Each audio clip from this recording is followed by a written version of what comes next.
Hi friends, sixth സെമിസ്റ്ററിലെ Indian historiography എന്ന പേപ്പറാണ് നമ്മളിവിടെ ഡിസ്കസ് ചെയ്യുന്നത്.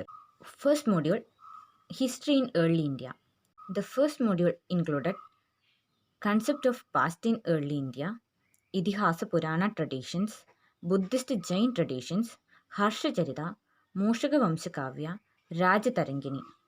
As we all know, historiography is the study of the methods of historians in developing history as an academic discipline and by extension is any body of historical work on a particular subject.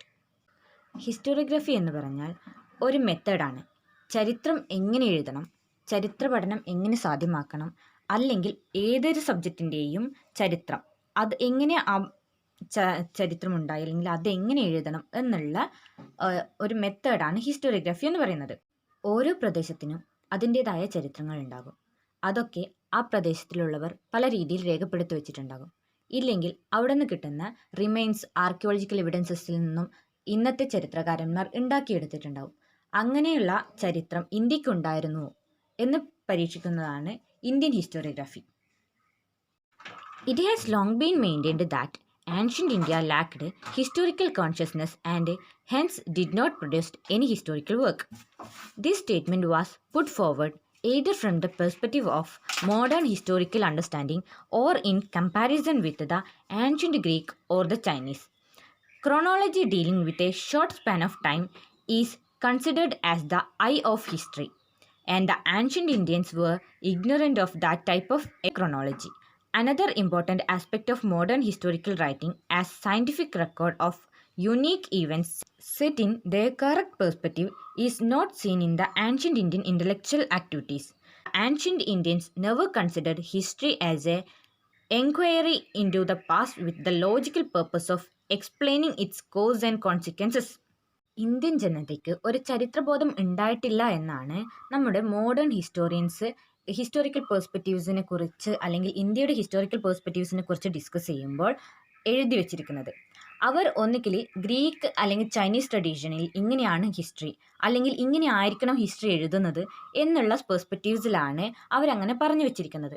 കാരണം ഇന്ത്യക്ക് ഒരു കൃത്യമായ chronological അല്ലെങ്കിൽ ഇന്നത്തെ modern historiography അനുസരിച്ച് അല്ലെങ്കിൽ modern ചരിത്രരചനാ ശാസ്ത്രം അനുസരിച്ച് ഐ ഓഫ് ഹിസ്റ്ററിയുടെ കണ്ണ് എന്ന് പറയപ്പെടുന്നത് ക്രോണോളജിയാണ്. ഒരു ഷോർട്ട് സ്പാൻ ചെറിയൊരു കാലഘട്ടത്തിലെ കാലഗണന അല്ലെങ്കിൽ ക്രോണോളജിയാണ് ഹിസ്റ്ററിയുടെ ഐ അല്ലെങ്കിൽ ഏറ്റവും പ്രധാനപ്പെട്ട ഭാഗമായിട്ട് മോഡേൺ ഹിസ്റ്റോറിയൻസ് രേഖപ്പെടുത്തുന്നത്.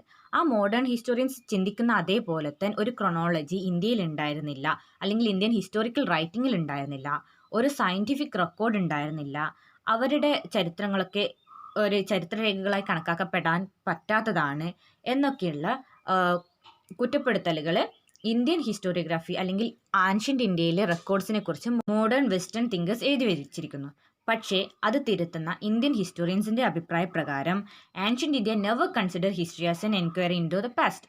എന്ന് വെച്ചാൽ ആൻഷ്യൻ്റ് ഇന്ത്യൻസ് പാസ്റ്റിലേക്ക് ഒരു ചിന്ത, പാസ്റ്റിനെ എങ്ങനെ കണക്കാക്കണം, പാസ്റ്റിനെ എങ്ങനെ കണ്ടുപിടിക്കണം എന്നുള്ളതിൽ നിന്നും മാറി പാസ്റ്റ് എങ്ങനെയാണ്, ഹിസ്റ്ററി എങ്ങനെയാണ് എന്നുള്ളതിലേക്കോ അല്ലെങ്കിൽ ഒരു ഇവൻറ്റിൻ്റെ logical explanation of cause and consequences എങ്ങനെയുണ്ടായി, എന്തുകൊണ്ടുണ്ടായി, അതിൻ്റെ പരിണിത ഫലം എന്താണ്, അങ്ങനെയുള്ള ഒന്നിനെക്കുറിച്ചും ചർച്ച ചെയ്യുന്ന ഒരു ചരിത്രരേഖ ഉണ്ടാക്കി വെച്ചിട്ടില്ല എന്നാണ് മോഡേൺ തിങ്കേഴ്സ് അല്ലെങ്കിൽ മോഡേൺ ഹിസ്റ്റോറിയൻസ് ഇന്ത്യൻ ഹിസ്റ്റോറിയോഗ്രഫീനെ കുറ്റപ്പെടുത്തുന്നത്. If history is defined as philosophy in motion, the pre-modern Indians were outstanding in the historical tradition and writing. It has been further argued that the concept of time known to early Indians was cyclic, and so they could not produce historical work in the sense of that historical time is linear. Recent researchers have shown that the ancient Indians had their own historical consciousness, which was exemplified in genealogies, biographies, and chronicles, where time reckoning was recorded through generations, regional years, and eras. നേരത്തെ സൂചിപ്പിച്ച western ഹിസ്റ്റോറിയൻസിൻ്റെ അഭിപ്രായത്തിൽ നിന്നും മാറി ഇന്ത്യക്ക് ചരിത്രം രചനാശാസ്ത്രം ഉണ്ടായിരുന്നുവെന്നും ചരിത്രം എഴുതുന്ന ശീലമുണ്ടായിരുന്നുവെന്നും തെളിയിക്കുന്ന തെളിവുകൾ നമുക്ക് കിട്ടിയിട്ടുണ്ട് എന്നാണ് ഇവിടെ പറയുന്നത്. ഹിസ്റ്ററി എന്ന് പറയുന്നത് ഫിലോസഫി ഇൻ മോഷൻ, പല സംഭവങ്ങളുടെയും ഫിലോസഫി അല്ലെങ്കിൽ രേഖപ്പെടുത്തലുകൾ ആണ് ചരിത്രമെങ്കിൽ പ്രീ മോഡേൺ ഇന്ത്യൻസ് എന്ന് വെച്ചാൽ നമ്മൾ ആൻഷ്യൻ്റ് ഇന്ത്യൻസ് അവരുടെ ഹിസ്റ്റോറിക്കൽ ട്രഡീഷൻ ചരിത്ര രചനയിൽ വളരെ ഔട്ട്സ്റ്റാൻഡിംഗ് ആയിരുന്നു, വളരെ വൃത്തിയായിട്ട് അവർ പലതും എഴുതി വെച്ചിരിക്കുന്നു എന്ന് നമ്മുടെ ഇന്ത്യൻ ചരിത്രകാരന്മാർ രേഖപ്പെടുത്തുന്നു. അവരെന്താണ് പറയുന്നത് എന്ന് വെച്ചാൽ ഇന്ത്യയിലെ ക്രോണോളജി എന്ന് വെച്ചാൽ കാലഗണന സൈക്ലിക്കൽ, ഹിസ്റ്ററി എന്ന് പറയുന്നത് സൈക്ലിക്കൽ ആണെന്നും എപ്പോഴും റിപ്പീറ്റ് ചെയ്തുകൊണ്ടിരിക്കുന്നതാണെന്നും ലീനിയർ അല്ല എന്നുമുള്ള ഒരു ചിന്താഗതി കാരണമാണ് ക്രോണോളജിക്കലി ഇന്ത്യൻസ് ഹിസ്റ്ററി എഴുതാത്തത്. ലീനിയർ ടൈം അല്ലെങ്കിൽ ലീനിയർ ക്രോണോളജി എന്നുള്ള ഒരു കൺസെപ്റ്റ് ഇന്ത്യൻസിന് ഉണ്ടായിരുന്നില്ല. അതുകൊണ്ട് മാത്രമാണ് ഇന്ത്യൻ ഹിസ്റ്ററിയിൽ ക്രോണോളജി ഇല്ലാത്തത്, കാലഗണന ഇല്ലാത്തത് എന്നാണ് ചരിത്രകാരന്മാർ രേഖപ്പെടുത്തുന്നത്. ഇപ്പം റീസെൻറ്റ് റിസർച്ചേഴ്സ് ഈ അടുത്ത കാലങ്ങളിൽ ഇന്ത്യൻ ഹിസ്റ്റോറിയോഗ്രഫിയിൽ അല്ലെങ്കിൽ ഇന്ത്യൻ ചരിത്ര പുസ്തകങ്ങൾ പഠിക്കുന്നത് വഴി നമുക്ക് മനസ്സിലാക്കാൻ പറ്റിയത് ഇന്ത്യക്കാർ ഹിസ്റ്റോറിക്കൽ കോൺഷ്യസ്നെസ് ഉള്ളവരായിരുന്നു, ചരിത്രം എഴുതി വെക്കണം എന്നുള്ളൊരു ഐഡിയ ഉള്ളവർ തന്നെ ആയിരുന്നു. അവരുടെ ക്രോണോളജീസും ബുക്കുകളെല്ലാം ജീനിയോളജീസ് എന്ന് വെച്ചാൽ താവഴികളുടെ ചരിത്രം, അല്ലെങ്കിൽ ബയോഗ്രഫീസ് ഒരു വ്യക്തിയുടെ ജീവചരിത്രം, അല്ലെങ്കിൽ ഏറ്റവും ഇമ്പോർട്ടൻ്റ് ആയി ക്രോണിക്കിൾസ് അഥവാ ദിനപുരാവൃത്തം, ഡേ ബൈ ഡേ ഉള്ള പുരാവൃത്തങ്ങളെയാണ് ക്രോണിക്കിൾസ് എന്ന് പറയാം. അത് തന്നെ ഒരു തരത്തിലുള്ള ഒരു ക്രോണോളജി സൂചിപ്പിക്കുന്ന വാക്കാണ്. അപ്പോൾ ഇത്തരം റെക്കോർഡുകൾ ഇന്ത്യയിൽ ഉണ്ടായിരുന്നു. അല്ലെങ്കിൽ ആ റെക്കോർഡുകളിലുള്ള കാലഗണന റീജിയണൽ ഈറാസിൽ എന്ന് വെച്ചാൽ നമ്മളെ കൊല്ലവർഷം, ശകവർഷം തുടങ്ങിയ ഈ റീജിയണൽ ഈറാസ് എന്ന് പറയില്ലേ, നമ്മളെ ലോക്കലായിട്ട് ഉപയോഗമുണ്ടായിരുന്ന കലണ്ടേഴ്സ് വെച്ചിട്ടായിരുന്നു, അല്ലാണ്ട് ഗ്രിഗേറിയൻ കലണ്ടർ വെച്ചിട്ടല്ല, നമ്മളിപ്പോൾ യൂസ് ചെയ്യുന്ന കലണ്ടർ വെച്ചിട്ടല്ല എന്നാണ് ചരിത്രകാരന്മാർ രേഖപ്പെടുത്തിയിരിക്കുന്നത്. However the literary works produced in pre-modern India at least up to 7th century CE cannot be considered as historical works in the strict sense of the term as identified today, but those literary works had embedded history in them.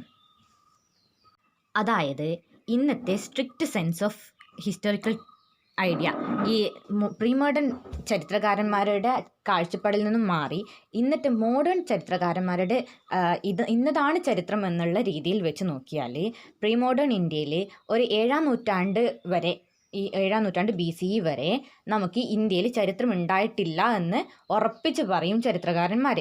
പക്ഷേ നമുക്ക് മനസ്സിലാക്കാൻ കഴിയും അതുവരെയുള്ള റെക്കോർഡുകളിൽ ചരിത്രം അവർ അന്നത്തെ കാലത്തുണ്ടായിരുന്ന ചരിത്രവും സംഭവ വികാസങ്ങളും ഒക്കെ ഉൾപ്പെടുത്തിയിരിക്കുന്നുണ്ട് എന്ന് പറഞ്ഞാൽ അവർ അറിഞ്ഞുകൊണ്ടോ അറിയാതെയോ അതിൽ രേഖപ്പെടുത്തി വെച്ചിട്ടുണ്ട്. ഇതിഹാസ purana traditions. The best example of the ancient Indian historical writing is the Idihasa Purana tradition. Their literature belonging to the Idihasa Purana tradition were scattered in the pre-Gupta period, which were compiled, modified and enlarged in the Gupta and post-Gupta period. Every society has the concept of its own past, but this concept may vary from society to society and from time to time. Ancient Indians did not give much importance to chronology and political events, but they had maintained their own historical understanding. ഇതിഹാസ പുരാണ tradition. Ancient ഇന്ത്യയിൽ നമുക്ക് കിട്ടുന്ന evidences വെച്ച് നോക്കിയാൽ ഈ historical writing അല്ലെങ്കിൽ ചരിത്രരചനയുടെ ഒരു പ്രധാനപ്പെട്ട ചരിത്രശാഖയായിട്ട് ഇതിഹാസ പുരാണ ട്രഡീഷൻസിനെ നമുക്ക് കണക്കാക്കാൻ പറ്റും. എന്ന് വെച്ചാൽ നമ്മുടെ ഇതിഹാസങ്ങളും പുരാണങ്ങളും ഇവർ പ്രീ ഗുപ്ത പീരീഡ്, ഗുപ്ത കാലഘട്ടത്തിന് മുൻപ് എഴുതപ്പെട്ട പല ബുക്കുകളെയുമാണ് ഇതിഹാസങ്ങൾ അല്ലെങ്കിൽ പുരാണങ്ങൾ എന്ന ടൈറ്റിലിൽ സാൻസ്ക്രിറ്റ് ടേമുകളിൽ രേഖപ്പെടുത്തിയിരിക്കുന്ന ബുക്കുകൾ ആണ്. ഇന്ത്യയുടെ ചരിത്രം ഉൾപ്പെടുത്തിയിട്ടുണ്ട് അല്ലെങ്കിൽ അടങ്ങിയിട്ടുണ്ട്, നമുക്ക് ഇന്ത്യയുടെ ചരിത്രം റീകൺസ്ട്രക്ട് ചെയ്യാൻ ഇവയൊക്കെ ഉപയോഗിക്കാം എന്നുള്ള രീതിയിൽ ഇന്നത്തെ ചരിത്രകാരന്മാർ കണ്ടുപിടിച്ചിരിക്കുന്നത്. എന്തൊക്കെ തന്നെയായാലും ആൻഷ്യൻ്റ് ഇന്ത്യക്കാർ ക്രോണോളജി, കാലഗണനയിലോ പൊളിറ്റിക്കൽ ഇവൻറ്റ്സ് എന്ന് വെച്ചാൽ രാജഭരണം, അങ്ങനെ ഒരു പോളിറ്റി എന്ന് വരുന്ന ലെവലിലേക്കുള്ള ഇവൻറ്റ്സിന് ഇമ്പോർട്ടൻസ് കൊടുക്കുന്നത് കുറവായിരുന്നു എന്നും, എന്നാൽ ഈ എഴുതപ്പെട്ട എല്ലാ രേഖകളും ഒരു പ്രത്യേകതരം ഹിസ്റ്റോറിക്കൽ അണ്ടർസ്റ്റാൻഡിങ് എന്ന് വെച്ചാൽ ചരിത്രം പുനർനിർവചിക്കാൻ ആവശ്യമായ കാര്യങ്ങൾ ഉൾക്കൊള്ളുന്നതാണ് എന്നും പറഞ്ഞു വച്ചിരിക്കുന്നു. The term used for history in early Sanskrit literature was Idihasa, with a literal meaning of thus it was or so it has been. And in the extended form of Idihasa included legend and account of the past event. It means past events accompanied by or arranged in the form of stories, Though now treated as equal to history, it was then used in a more comprehensive sense. It included a variety of subjects. The Purana might have been delivered from one original Purana text or a genus of literature with tales, anecdotes, songs, and lore come down through the ages. They were prepared and transmitted orally and made into a written record at a later period. The literary meaning of Purana is old. It was a body of literature on the then religious and social life which was thought should be preserved.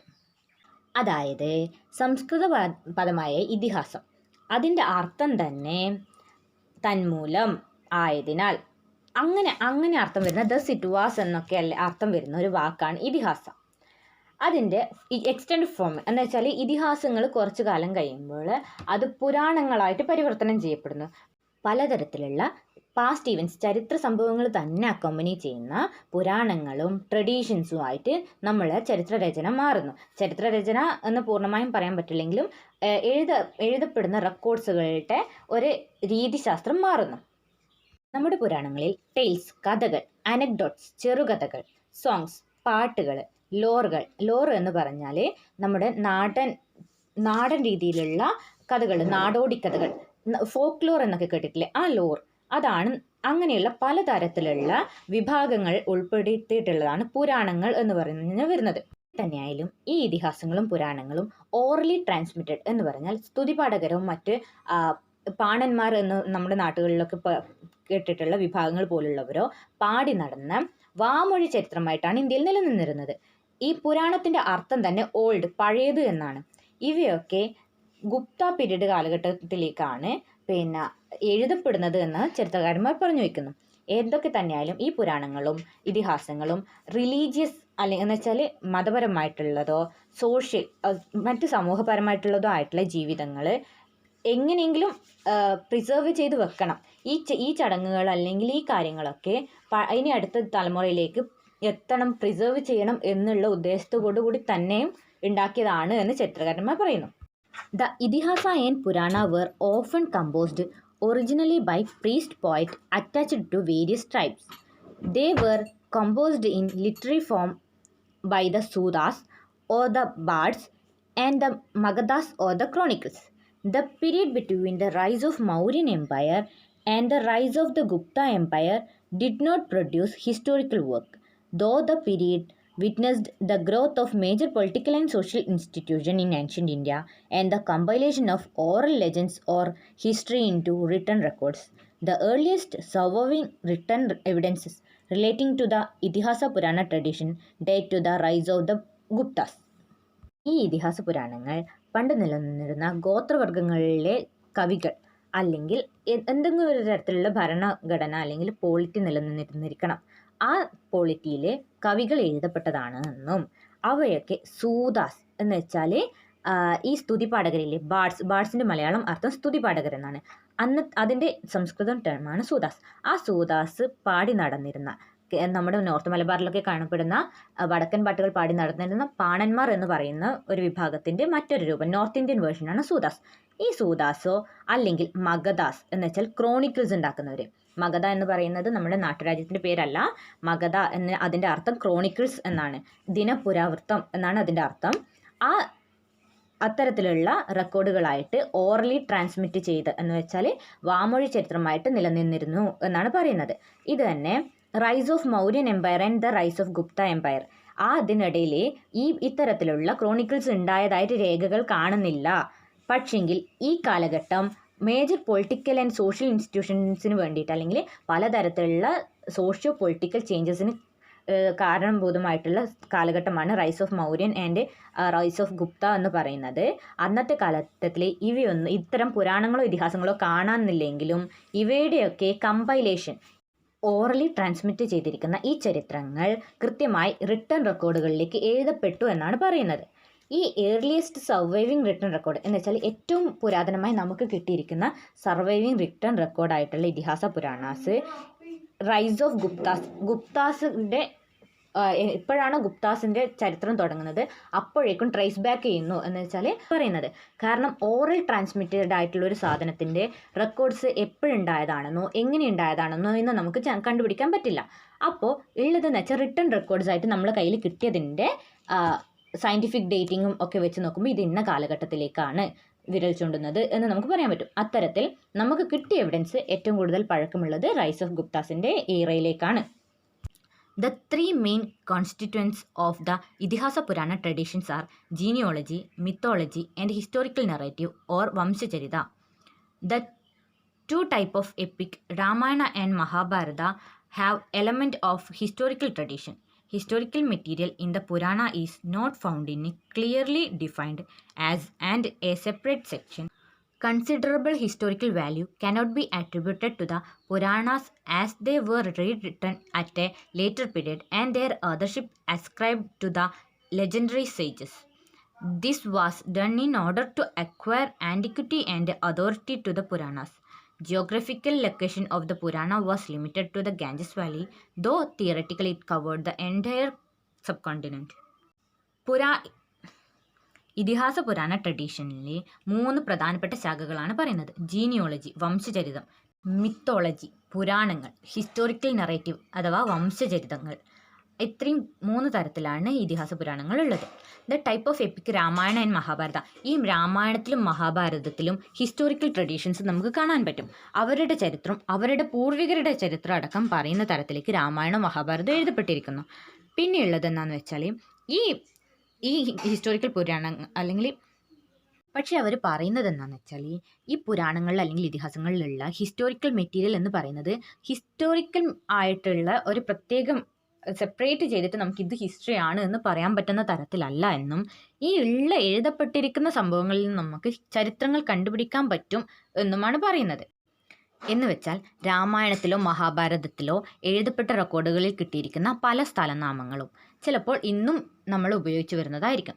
അല്ലെങ്കിൽ അവരുടെ വംശചരിതം അല്ലെങ്കിൽ എങ്ങനെയായിരുന്നു എന്നും അല്ലെങ്കിൽ എങ്ങനെയാണ് അന്നത്തെ ആയുധങ്ങൾ ഉണ്ടായിരുന്നത്, യുദ്ധങ്ങൾ എങ്ങനെയായിരുന്നു ട്രാൻസ്പോർട്ട് ആൻഡ് കമ്മ്യൂണിക്കേഷൻ ഉണ്ടായിരുന്നത്, അങ്ങനെ പലതും ചിലപ്പോൾ അതിൽ അവർ ഉൾപ്പെടുത്തിയിട്ടുണ്ടാവും.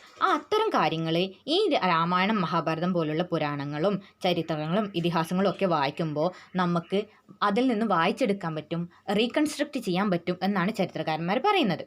ഈ പുരാണങ്ങളും ഇതിഹാസങ്ങളും ഒക്കെ ഈ വാമൊഴി ചരിത്രമായിട്ട് ഓർലി ട്രാൻസ്മിറ്റഡ് ആയിട്ടായിരുന്നു കുറേ കാലം നിലനിന്ന് പോന്നിരുന്നത്. അതുകൊണ്ട് തന്നെ ഇത് എപ്പോഴാണ് കമ്പൈൽ ചെയ്തതോ അല്ലെങ്കിൽ എപ്പോഴാണ് ഇത് കൃത്യമായിട്ട് അവർ ഉണ്ടാക്കിയതെന്നോ ആരുണ്ടാക്കിയെന്നോ അങ്ങനെയുള്ള പല കാര്യങ്ങളും കൃത്യമായി പറയാൻ നമുക്ക് ബുദ്ധിമുട്ടുണ്ട് എന്നാണ് ചരിത്രകാരന്മാർ രേഖപ്പെടുത്തുന്നത്. എന്തൊക്കെ തന്നെയായാലും ഗംഗാ വാലി എന്ന് വെച്ചാൽ നമ്മുടെ ഇന്ത്യയുടെ ഏറ്റവും വലിയ സമതലം പ്ലെയിൻ ഏരിയയിലായിരുന്നു ഈ ഇതിഹാസ പുരാണങ്ങളിൽ പറഞ്ഞിരിക്കുന്ന സംഭവങ്ങൾ നടന്നത് എന്നാണ് ചരിത്രകാരന്മാർ രേഖപ്പെടുത്തുന്നത്. പക്ഷേങ്കിൽ ഇത് തിയറിറ്റിക്കലി ഓൾ ഇന്ത്യ എന്ന് വെച്ചാൽ ഇന്ത്യയുടെ സബ് കോണ്ടിനെൻ്റ് മുഴുവനുള്ള സംഭവങ്ങൾ പറഞ്ഞിട്ടുണ്ട് എന്നും അവർ തന്നെ രേഖപ്പെടുത്തുന്നു. The Puranas considered subject like in nature of creation, the relationship between men and God, the maintenance of social institution, genealogy of rulers and heroes, legends relating to the Krishna avatar of Vishnu, and the eventual destruction of the world at the end of Kali Yuga. The world view of the Purana actually divided from the Vaishnavi Brahmanical perspectives. The genealogy are carefully included in the Puranas and follow a historical order. These genealogical records remain the core of the historical tradition. എന്ന് വെച്ചാൽ നമ്മുടെ പുരാണങ്ങൾ അതിൽ ഉൾപ്പെടുത്തിയിരിക്കുന്ന പ്രധാനപ്പെട്ട കാരണങ്ങൾ എന്ന് വെച്ചാൽ nature of creation, എങ്ങനെയാണ് സൃഷ്ടികൾ ഉണ്ടായിരുന്നത്, മെൻ ആൻഡ് ഗോഡ് റിലേഷൻ, എങ്ങനെയാണ് മനുഷ്യരും ദൈവങ്ങളും തമ്മിൽ ബന്ധപ്പെട്ട് കിടക്കുന്നത്, സോഷ്യൽ ഇൻസ്റ്റിറ്റ്യൂഷൻസ് എങ്ങനെയാണ് മെയിൻറ്റെയിൻ ചെയ്യപ്പെട്ടിരിക്കുന്നത്, നമ്മുടെ സൊസൈറ്റിയിൽ നിലനിന്നിരുന്ന ഇൻസ്റ്റിറ്റ്യൂഷൻസ് എങ്ങനെയാണ് മെയിൻറ്റെയിൻ ചെയ്യപ്പെട്ടിരിക്കുന്നത്, ജനറലോളജി ഓഫ് റൂളേഴ്സ്. ജനറലോളജി എന്ന് പറഞ്ഞാൽ സ്റ്റഡി ഓഫ് ഫാമിലി എന്നാണ് പറയുന്നത്. എന്ന് വെച്ചാൽ അവരുടെ ഹീറോസിൻ്റെയും ലീഡേഴ്സിൻ്റെയും റൂളേഴ്സിൻ്റെയും ഈ പരമ്പര ചരിത്രം അല്ലെങ്കിൽ ഫാമിലിയുടെ ചരിത്രം പോലും അവർ രേഖപ്പെടുത്തിയിരിക്കുന്നു. പിന്നെയുള്ളത് ലെജൻഡ്സ് റിലേറ്റിംഗ് ടു കൃഷ്ണ അവതാർ. കൃഷ്ണൻ്റെ അവതാരവുമായി ബന്ധപ്പെട്ടിട്ടുള്ള പലതരം ലെജൻഡുകളാണ്. ഇതിനെ തുടർന്ന് eventual destruction of the world എന്ന് വെച്ചാൽ കലിയുഗത്തിൽ എങ്ങനെയാണ് ലോകാവസാനം ഉണ്ടാകുന്നത് എന്നുള്ളതടക്കം അവർ പുരാണങ്ങളിൽ രേഖപ്പെടുത്തിയിരിക്കുന്നു. ഈ പുരാണങ്ങൾ ഉരുത്തിരിഞ്ഞു വന്നത് വൈഷ്ണവൈറ്റ് ബ്രാഹ്മിൺസിൻ്റെ കാഴ്ചപ്പാടിൽ നിന്നാണ്. എന്ന് വെച്ചാൽ നമ്മുടെ വൈഷ്ണവൈറ്റ്സിൻ്റെ അല്ലെങ്കിൽ വിഷ്ണു ഭഗവാനെ ആരാധിച്ചിരുന്ന ബ്രാഹ്മണിക് സെക്റ്റാണ് ഇത്തരം പുരാണങ്ങൾ ഉണ്ടാക്കിയത്. അതുകൊണ്ട് തന്നെ വിഷ്ണുവിൻ്റെ അവതാരങ്ങളുടെയും കൃഷ്ണ അവതാരത്തിൻ്റെയൊക്കെ ചരിത്രങ്ങൾ കൂടുതലാണ്. എന്ന് വെച്ചാൽ നമുക്കിപ്പം മഹാഭാരതത്തിലായാലും രാമായണത്തിലായാലും കാണാൻ പറ്റും. രാമൻ അല്ലെങ്കിൽ കൃഷ്ണൻ എന്ന് പറയുന്നവരൊക്കെ ഈ വൈഷ്ണവ അവതാരത്തിൻ്റെ അല്ലെങ്കിൽ വിഷ്ണു എന്ന ദേവൻ്റെ അവതാരങ്ങളാണ് എന്ന് നമുക്ക് കാണാൻ പറ്റും. അത്തരത്തിലൊരു വൈഷ്ണവായിട്ട് പേഴ്സ്പെക്റ്റീവ്സിലാണ് ഇത്തരം പുരാണങ്ങൾ പലതും എഴുതപ്പെട്ടിരിക്കുന്നത് എന്നാണ് ചരിത്രകാരന്മാർ രേഖപ്പെടുത്തുന്നത്. എന്തൊക്കെ തന്നെയായാലും ഈ ജീനിയോളജിക്കൽ ഹിസ്റ്ററീസിൽ കൃത്യമായൊരു ഹിസ്റ്റോറിക്കൽ ട്രഡീഷൻസ് കാണാൻ പറ്റും. എന്ന് വെച്ചാൽ ജീനിയോളജിയിൽ ഈ ആദ്യം ഉണ്ടായത് ഇന്ന ആൾക്കാർ അല്ലെങ്കിൽ ഇന്ന തലമുറ, അതിനുശേഷം ഇന്ന തലമുറ, അവരുടെ സോഷ്യൽ എക്കണോമിക് പൊളിറ്റിക്കൽ പെർസ്പെക്റ്റീവ്സ് എന്ന് കൃത്യമായി രേഖപ്പെടുത്തിയതായിട്ട് നമുക്ക് കാണാൻ പറ്റും, അല്ലെങ്കിൽ കൃത്യമായി നമുക്ക് വായിച്ചെടുക്കാൻ പറ്റുമെന്ന് ചരിത്രകാരന്മാർ രേഖപ്പെടുത്തുന്നു.